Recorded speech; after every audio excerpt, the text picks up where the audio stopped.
Ako po sa kapailalapin niya ng DT Tacloban. Ito po ang proper shutdown. Head clean.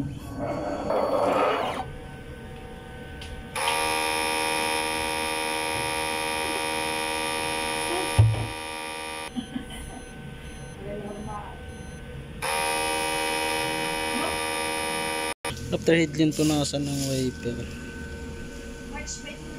Nozzle test.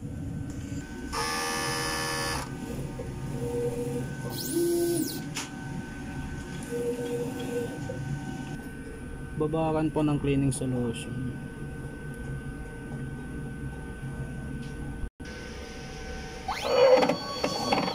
Off po natin yung machine. Off po natin.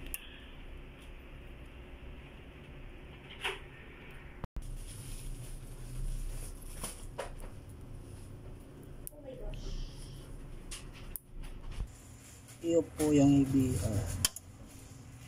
Tapos unplug po yung saksakan.